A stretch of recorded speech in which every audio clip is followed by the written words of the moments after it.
Please check the description for the trigger warning. 4 hours later, there were finally some creaking movements outside the room and low, talking voices. It seemed Fengxin was bidding farewell to his father and mother. Fengxin's voice was extremely low. The queen's voice was choked with sobs, and the king didn't say much, but there was a lot of coughing.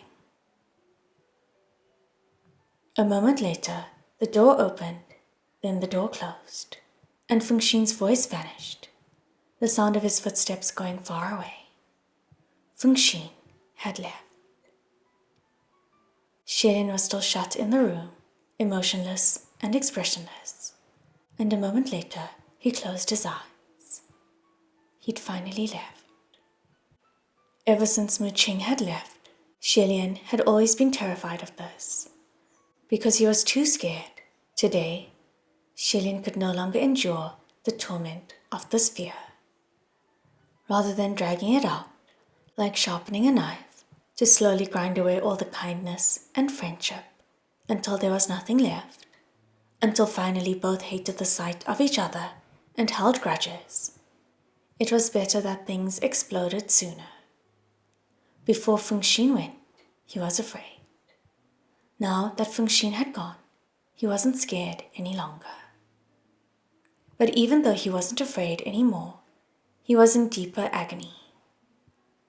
Originally, Xelin had had a 1 in a million bit of hope at the bottom of his heart. He hoped that, even if he was to admit that he had done the things he shouldn't have, even if he had become the worst of himself like this, Fengxin would still stay. After all, ever since the year he turned 14, when Fengxin was selected to be his bodyguard, the two had never left each other's sides. While they were master and servant, they were more so friends. Outside of the him who was the crown prince, Fengxin didn't care for anyone else. At most, maybe the king and the queen. But Fengxin really left. Xelin had already guessed this to be the end, but he also couldn't stand this end either, and he couldn't take it for the moment. Just then, outside the silent room, came the queen's voice. "My son, I'm so sorry." Xelin crawled up from his bed and opened the door, went out and said tiredly, "It's none of your business." The king and the queen were both sitting at the old and creaky table. The queen said, "Father and mother dragged you down and made you do bad things for our sakes, and even made you and Fengxin argue." Xelin forced a smile. What bad things? Aren't tales and legends all full of stories of stealing from the rich to help the poor? Since Fengxin is gone, he's gone. It's pretty good, actually. With him gone, things will be more relaxed. Relaxed on both sides. You two just focus on healing. Tomorrow, we can go buy the best medicine. However, the king glared at him. "I won't use that money." The queen quietly elbowed him. Xelin demanded, "Then what do you want?" The king coughed a few more times. "You go chase after Fengxin and bring him back. I don't want this kind of money." Although the queen was elbowing him, she also agreed. "Yeah, why don't you go chase after Fengxin? He's your most loyal servant and your best friend." "There's no more loyal servant," Xelin said. "Since there's money, just use it. Don't ask for anything else." "I told you, there are some things you don't understand." After a long silence, in the end, the queen said, "I'm so sorry, my son. Mom and Dad can see. You have been struggling very hard on your own. But Mom and Dad are only mortals. We can't help you at all. And we need your care too." Xelin had no more energy to keep talking, and placated them with empty words of comfort before sending them back to their rooms. In order to help himself clear his mind, Xelin unwrapped the bandages and stripped off all of his clothes, took a rough bath, then passed out. He passed out so hard that when he woke the next day, he wondered blearily, how come Fengxin didn't wake me? It was a good moment before he remembered that Fengxin had left. Xilian flipped over and sat up, fell in a daze, and remembered another thing. Even if Fengxin had left, what about his father and mother? How come his father and mother didn't come to rouse him either? Usually, at this time, he would have heard the sound of the king coughing. That sound had never ceased, so why was it so quiet today? For some reason, Xilian suddenly felt uneasy. He put on his clothes and got out of bed, grabbed for his silk band, but found it wasn't there. Then he pushed open the door to the room next door. "Mother, have you seen my—" The moment he pushed open the door, both his pupils instantly shrank to two very small dots. He found his white silk band. That white silk band was hung on the beam, and it also dangled two unmoving figures, their bodies long since stiffened. It was his father and mother. Xilian wondered if perhaps he was still in a dream, and he swayed, reaching out to support himself against the wall. But he was swaying so much he didn't catch on properly, so he slipped down along the wall instead. He sat on the ground, his hands covering his face, and a sudden abrupt difficulty in breathing choked him. He cried and laughed and cried. I.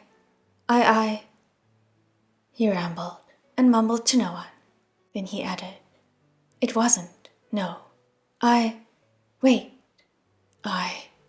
You can't, Finally, not even complete words could come out, and he turned around and screamed, smashing his own head against the wall, over and over. He should have known. His father was such a conservative and traditional king, and his mother was a mother who couldn't bear the sight of her loved one suffering, especially since he was suffering for their sake. Both of them were nobility who were raised in prestige. That they could hang on all the way thus far was already a miracle. Xilian smacked his head against the wall for over 100 times and mumbled, "Fengxin, my father and mother are gone." No one was listening. Only then did he realize he needed to bring his parents' corpses down. After lowering them, Xilian acted like he had nothing left to do and walked around the house. He saw upon the table that there were a few plates of horrid-looking dishes that were now cold. They were what he made the queen take away without eating a single bite the night before.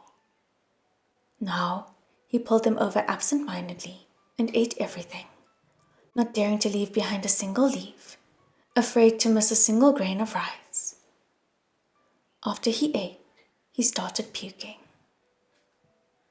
All of a sudden, Xilian grabbed that white silk band and threw it over the beam and put his own head through the knot. Waves of suffocation assaulted him, yet he remained clear-minded. Even when his eyes filled with blood, his collarbones cracking, he still remained conscious. Then for some reason, as he hung there, that white silk band suddenly loosened on its own. Xilian fell heavily to the ground, and in the midst of dizziness, he found that the white silk band had actually started moving by itself without any breeze. Like it was a venomous snake, it started coiling. This thing had conceived its own spirit. With the injection of spiritual power, having been dyed with Xilian's blood, and even having hung 2 royals to death, if Xilian could die, then it'd be 3. Such a white silk band, carrying such a deep resentment and evil, it'd be more strange if it didn't turn into a spirit.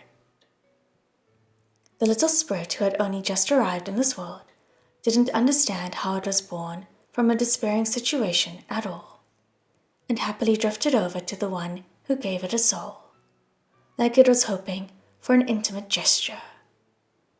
However, Xilian had no eyes for it. He clutched his head and roared, Somebody, come kill me. He could only pray that someone would come right that second to take his life and help him break free from this endless pain and torture. Just then, from the far distance, there came the roaring sound of gongs and drums. Shelian panted harshly, his eyes bloodshot, and he wondered inwardly, what is that? Some kind of power forced him to his feet, and he stumbled out to look. He walked for a long time before he finally realized that those were the sounds of celebrating the newly built imperial palace. After Yong'an was established as a new kingdom, and the royal capital was moved. Even the heavens were celebrating. All the once citizens of Shenle were now cheering for Yong'an. On the main street, everyone's faces bore such bright smiles, so familiar. Shelian remembered. This was also how the people at the Shenle imperial capital cheered during the Shangyuan heavenly ceremonial procession. Shelian staggered back and sat listlessly on the ground. Why must he witness the laughter and cheers of Yong'an people just when the corpses of the king and queen of Shenle lay next to his feet? Shelian buried his face in his hands, crying and laughing. A moment later, he giggled. You won't get off so easily. A voice flashed in his mind. The human face disease, its resentment. The method to create the human face disease is... A savage light flashed in his eyes, and he suddenly dropped his voice. I won't let any of you off so easily. The expression on his face was like crying but laughing, like joy and sadness mixed together, and he slowly rose to his feet alongside the wall. Yong'an, forever peace, dream on forever. I curse all of you. I curse all of you. I want you all to die, perish completely. He laughed, and Shelian rushed out like a whirlwind. When he passed that mirror, he suddenly paused and whipped his head around. The him inside the mirror had already changed completely. What he was wearing wasn't those white cultivator robes that had been worn from washing, but snow-white funeral garb with expansive sleeves. His face was no longer his own face, but a half-crying, half-smiling, smiling mask. If this was the Shelian from before, when he saw himself like this in the mirror, he would have screamed in horror. However, the him now wasn't scared at all. He laughed maniacally, as if he saw nothing, and he broke through the door while stumbling, dashing out. The old imperial capital of Shenle was now nothing more than a field of ruined wreckage. Nearby the wreckage, there were still some residents who fortunately survived, and refugees who had nowhere else to go. Ever since the human face disease erupted and the imperial city had fallen, this once glamorous capital had frequent haunting breezes, chilling to the bone. Today, it seemed to be especially chilling. A few of the disheveled beggars all disappeared, watching the skies as they fled. People sensed that something ominous was going to happen, so they best not linger in the streets. In front of the broken imperial city gates was the battlefield. Usually, not many dared visit. Now, there was only an old cultivator, running here, jumping there, catching some lost wandering spirits, stuffing them into his sack once they were caught, preparing to tie them into lanterns. As he ran around, he suddenly discovered that at the edge of the battlefield, a strange white-clothed silhouette had appeared. It was truly strange, truly peculiar. He donned funeral garb, white robes, expansive sleeves, a band of white silk tied to a sleeve, floating along with the wind like it was alive. He was wearing a tragically pale mask, half of it crying, half of it smiling. That old cultivator shuddered violently, and before he knew why he was fleeing, his legs had already carried him out of the battlefield. Before his panic and dread had calmed, he stopped in his step and looked back. That white-clothed man didn't speak a single word and was strolling over the battlefield. Chilling wind whipped around, and with every step he trampled the bones of those who died in war. Countless spirits of the dead were struggling and wailing on the soil. Even the air was black with resentment. That white-clothed man coldly asked, "Do you hate?" The dead souls wailed and cried. That white-clothed man took another few steps. The people you swore to protect and die for have now become citizens of the new kingdom. Do you hate? The wails of the dead souls now had shrieking mixed in. That white-clothed man said slowly, "They've forgotten you who have died on the battlefield, forgotten your sacrifice, and are cheering for those who robbed away your lives. Do you hate?" Amidst that shrieking came howling and roaring. That white-clothed man sharply called out, "What's the use in screaming? Answer me.